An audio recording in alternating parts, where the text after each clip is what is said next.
Drew Holiday was traded to the Celtics. I was not able to get on this as quick as possible because I was out and about doing stuff. But Drew Holiday went to the Celtics, so now people are switching to, oh yeah, the Celtics are better than the Bucks now. Well, at least some people are. And I'm gonna explain how I think the Celtics are gonna do this year and how I think their offseason went.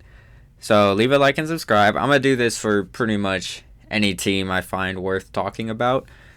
Whether that be like if there's a lot of drama going on, like the Sixers situation, or if I just think they're gonna do good. So yeah, leave a like and subscribe for more content like this. As soon as the season starts, you'll get more frequent uploads, obviously. But yeah, also thank you again for 100 subscribers, and here we go. So as you can see here, Drew officially signed with the Celtics. I'm just realizing now he took Isaiah Thomas's number, but that's whatever. Okay. Now Celtics fans, they have a good reason to be happy. It has not been too great of an offseason for them, I think, or it's been a weird one. So let's get into their moves real quick. We don't need that no more. So basically, before the Holiday trade happened, they lost. Wait, what? No way. I didn't know he was on the Celtics. Okay. Okay, those players are not meaningful at all. Where is he? Marcus Smart and Grant Williams. Those are two big blows, I think. Now, I'm not going to pretend I watch the Celtics all the time. I really only watch, like, if they're playing a team I like to watch, or if they're on national TV. So I'm not going to sit and pretend like I watched all 82 games and know everything about the Celtics. But from what I've seen in the playoffs, this is not too great, losing these two, especially Grant Williams, because he was, what was it? I believe he was a restricted free agent. So I think he was only gone for picks or something. I'm not too sure. But they did add the Kata Dilla from the Kings because we got rid of him. Wenyen Gabriel from the Lakers. Drew. Okay, yeah, let's just get into it. Okay, Drew Holiday and Tingus Pingus.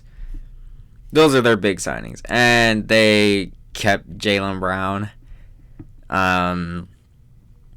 Yeah, I have a lot of thoughts about that, but $300 million supermax, I think. But okay, enough of this. All right, Malcolm Brogdon was dealt for Drew Holiday. That is and Time Lord. So those are the biggest losses, but they do get Holiday, who makes up for their loss of Marcus Smart, kind of, I guess. And they got Tingus Pingus. I will refuse to call him his real name until he plays good in the playoffs. And let's see. Supermax, Jaylen Brown. Yeah, that's pretty much all they did this offseason.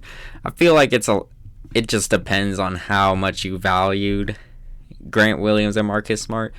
I think Marcus Smart meant a lot to that team, so that's why I viewed it as an L. And now I'm viewing it more questionably. But let's look at their roster right now. Keep in mind, this is what Brian Scalabrine said. Take this with a pinch of salt. He is paid and hired by the Celtics, so take it with a grain of salt, okay? Let's see. I'm going to highlight everyone I think could actually get playing time in the playoffs. You.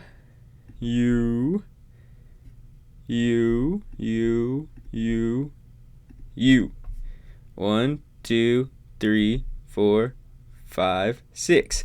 6 players in the playoffs.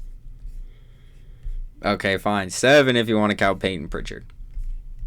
But this team is not very deep. I feel like Celtics teams of the past were more deep. Maybe I'm just remembering wrong. I probably am. But defense was their identity, really. And that was because of guys like Marcus Smart and Time Lord. And I'm on the wrong tab. My bad. Marcus Smart, Time Lord, and Grant. Basically these three. These really helped their identity. he helped them beat the Bucks, I believe. I think he made like 7 threes in Game 7 or something. Rob Will, he was practically the paint defensive anchor, and he's the perimeter defensive anchor. Marcus Smart, known as the heart and soul of the team. And, of course, you got the deadly wings, Jaylen Brown and Jason Tatum. So, this team was hard to score on. But without those three, and you add now Drew Holiday to make up for it, and Porzingis, I don't think this is that good as everyone's making it out to be. I saw online, I'm not going to try to find it, but Celtics fans were trying to say they're obviously going to beat the Bucks now because who's going to guard Tatum and Jaylen Brown? Or I believe it was Jaylen Brown and Tatum was a way bigger mismatch, but I disagree. You traded for Kristaps Porzingis. He is very injury prone from what I know about him. Ah, shoot, I just said his full name. Okay, whatever. Al Horford is not getting any younger. Let's see. He was born in the literal 80s, so that practically means he's a fossil in the NBA. Drew Holiday, I believe he's only had like one good shooting series, and that was with the Pelicans. One thing that's making me mad is they keep showing the stat line of Drew Holiday putting Dame in a prison back in like 2018, I believe. I think that was the year he was on the Pelicans. But you guys know how long ago that was? That was like 5 years ago, 6 years ago, about to be. Friggin' Trump was in office. Like, what are we doing? Derek White. He's famous for the tip-in, but whatever. Also, he was the only one that looked like he cared in that last Game 7. Tatum, I have a lot of thoughts about Tatum that are worth its own video. And Jaylen Brown, I'm just going to say it. He did not deserve $300 million. But the Celtics are in a tough position because what are you going to do? You just going to let him walk? Someone else is going to give him that $300 million, as we've seen, because friggin' the Raptors, they weren't going to give Fred VanVleet like $1 billion or whatever. But the Rockets sure were.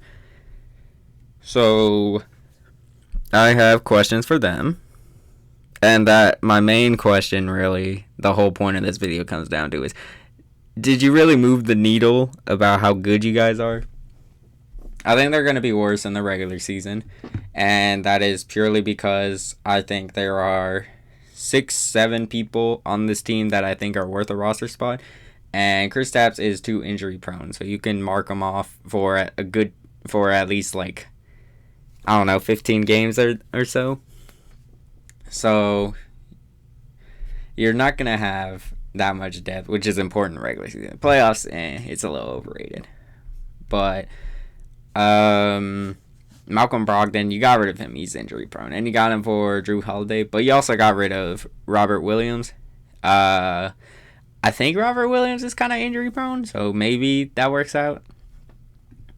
But I don't think Kristaps is that great in the playoffs.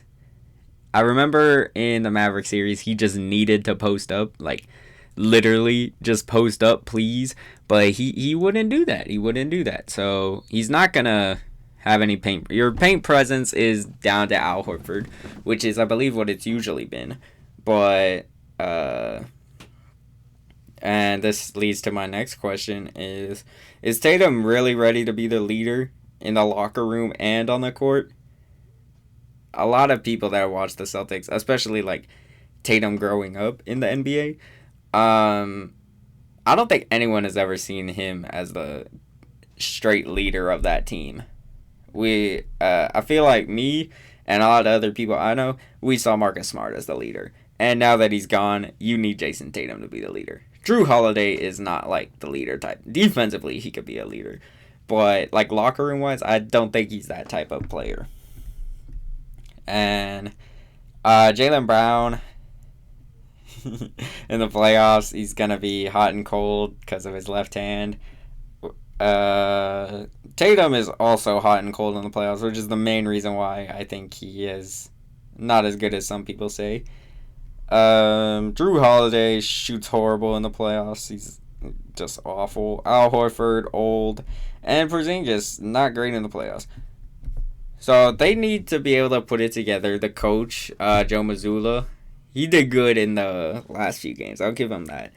But yeah, he needs to step it up.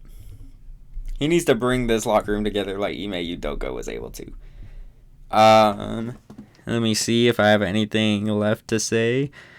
Not really. Just this, the biggest factor of this season. This will determine how good the Celtics are gonna be this season and in the future. Is Jason Tatum the number one? Because the fact that we still have, like, the people that think Jaylen Brown is better than Tatum still have an argument sometimes is ridiculous. This has to be the year that he just takes over and he is the leader on the court and off the court. So Marcus Smart isn't there anymore, and it has to be Tatum. So that's it. Leave a like and subscribe. I'll probably do the Sixers next. But yeah, leave a like and subscribe, and I'll see you all next time. Leave a comment what you think about the Celtics down below and how good they're going to be. And leave a suggestion even if you want about which team you want me to talk about. So yeah, thank you for watching, and I'll see you all next time.